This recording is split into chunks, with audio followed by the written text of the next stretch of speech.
What's going on? It's Ed here from Geek, and I am back with the band. The reunited, or the reunion tour is back. We got Nick, we got Dustin, we got Mark. Everyone's back from vacation, and life is good. So what's up, fellas? What is that? Ready to rock, ready for the fall. Wow, Yeah, ready for the fall sales season to start picking up. I can just feel the enthusiasm on the call right now. We're back with another Google Ads agency roundtable. Prior to this, we were catching up before we went live, and we were talking about the concept of Google Ads audits.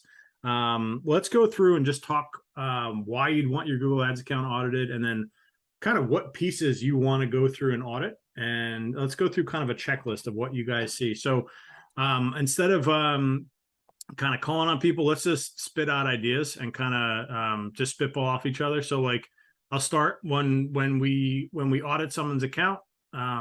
First thing I'm looking at is are they running a smart campaign or an actual Google Ads search campaign? And are they running on the display network as well? So that's typically the first things we're looking at. What are you guys doing next? For me, I'm looking at tracking. It's the biggest area that I think out of hundreds or maybe thousands of accounts that I've done an audit for, I would say that the amount of times, even for large accounts, the amount of times that tracking is actually working as intended is probably 5% of the time.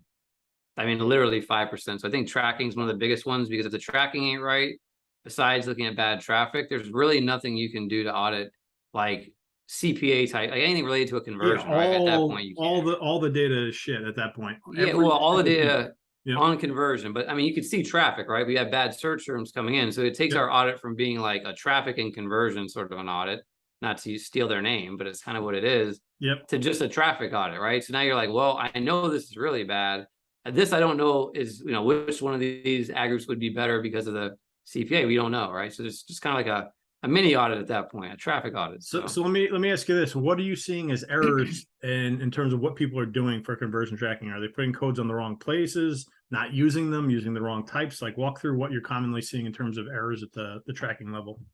Yeah, so there's all of that. So there's usually, like, if it's a local business or a call driven business, they're not tracking calls from website, not even doing it effectively. I've even seen this with agencies, because we've done a lot of audits for agencies that need a little help. And even in their stuff, they're not, like, their clients are not set up that way. That's one big one. Also having conversion tracking tags on pages of the website that are not like a thank you page, right? So nobody's filling out a form. It's just like, I saw one yesterday and there's a conversion when somebody hits the about page. Okay, well, unless you think people seeing that page is a valuable action, you probably do not want to consider that a conversion. So those are two of some of the most popular. Then if it's e-commerce, then sometimes they're just not tracking the revenue, right? They're tracking a sale, not the revenue, or they're not tracking dynamic revenue. If it's like a product, like if you're using Shopify or something like that, it's super simple to get that. But if you're using anything that might require a little bit more manual effort, then sometimes you don't want to use the default, like every conversion is this amount, unless it's always going to be that amount, right? If they buy two, what about that scenario? So things like that. It's just usually a missing tracking, over tracking the wrong things, or not tracking your revenue appropriately. That's usually the main ones. Cool. Nick, Mark, what do you guys got next? What are you typically looking for? So I'll preface all this with, if you get a phone call, if you're a business owner or a company owner and you get a phone call from somebody that says they want to do a free audit for you, run or delete it or unsubscribe to the spam, because honestly, 9 times out of 10, they're not going to do an audit. They're going to tell you that the account sucks and it's really bad. In my industry, they're technically trying to find my intellectual property. So they're trying to get that client of ours to open up the books, open up the ads account and be like, well, this is how Nick's team does it. And they're going to be like, oh, that's not good. And I wouldn't do this and I wouldn't do that, because they don't know any better. So when people are knocking at your door, asking to do an audit, and I can guarantee you all 4 of us here have never reached out to somebody and offered to do an audit. It's always, hey, can you please do an audit for me? Can you look at this account? And we do it begrudgingly. We're like, okay, yeah, we'll do it. The reason we don't like doing it is because it makes our skin crawl. And I think we were talking about that earlier. Like, it sucks to go and look at somebody blasting through cash for no apparent reason. So yeah, if somebody calls you and says they want to audit your account, tell them no, thank you. If you don't feel confident in it, talk with your account manager that you're working with and say, should we do an audit? Should we have a third party come in and take a look at it? we'd be open to that conversation instead of somebody just coming in and saying they want to do it. When we do audits, like Dustin said, conversions are important. I go directly to search terms.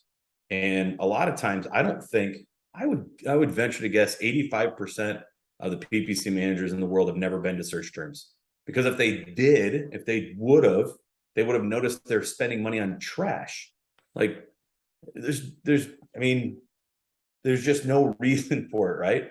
So I immediately go elaborate on what does that mean? Explain that's driven by match types, and like kind of walk someone through why that's important. So if you're doing exact match, gone are the days if you did an exact match and you wanted to do Charlotte homes for sale, and that's the only keyword term that you wanted to bid on. Now it's going to give you Charlotte NC homes for sale in Charlotte area. It's going to give you variations of that exact. If you go broad, it could be Charlotte garage sale. It could be Charlotte dogs for sale in Charlotte, North Carolina. It could go all over the board. Google's AI sucks, and I'll be the first to tell anybody that. So when you give Google the keys to your car and say, drive it as fast or as hard as you want, I'll just keep pumping gas into it, and hopefully we'll make it past the finish line. You're not going to do it efficiently. So what I mean by that is if you're in search terms and you see these terms like dogs and cats when we're trying to do a real estate term, that's an issue. But Google's going to do that to you because you're too dumb to know any better, right? So Google tax, again, is what we call it. But we're essentially, you're running into that circle of life where you're continuing to spend money on stuff you don't want. But if we go into that search terms report, which is easy to get to on any ads account, everybody here knows how to get there instantly. I'll look at that before I reverse back and look at anything else and say, well, you spent 50% of your budget on stuff that has no relevancy to your business. Is that cool? Are we good with that? And if you're not, get rid of these instantly, right? It just shows that the account hasn't been managed properly. And that's why I don't like doing audits, is because when I go there, again, 80% of the time I go there, I see stuff I don't want to see. And I'll audit my account manager's accounts, and I'll look at it and I'll hammer them on it, be like, hey, why is this keyword showing up? Or this keyword is consistently not doing well. Why aren't we pausing that? Why don't we give life to something else? So it's not just our accounts aren't perfect. It's a living, breathing organism. Google Ads accounts are. It's not set it and forget it. So I audit my own accounts all the time for my employees. I hate auditing anything outside of the organization because it's just, again, it makes my skin crawl to look at people spending money for no reason. Yep. And then the worst part is you get blowback from that person you're doing that favor for, right? Because we don't charge for audits. I know you guys stop doing audits for free, and there's a charge for it to a point. I just don't like doing it because I usually get blowback. Be like, well, they really mean well, and I think that I got to give them more time to figure things out. No, you don't. The account was set up wrong in the beginning. Like either you don't know enough not to put broad match in there, or you didn't know enough not to accept Google's recommendations. So right. Which one are we going with? Now, having said that, there are some niches where broad match actually plays well, but they're few and far between. Right. Like I can count on one hand how many times we'll actually use broad match. We use broad match, but we're heavy-handed with the negative keyword terms, right? Mm-hmm. So we will use broad match. It'll pull in more traffic. It'll give us more ideas for what's going on in the industry. But it's broad match with a heavy hand on that delete button, right? Mm-hmm. There's broad match isn't the devil. It's just, if you're going to do broad match, you better manage that account tight.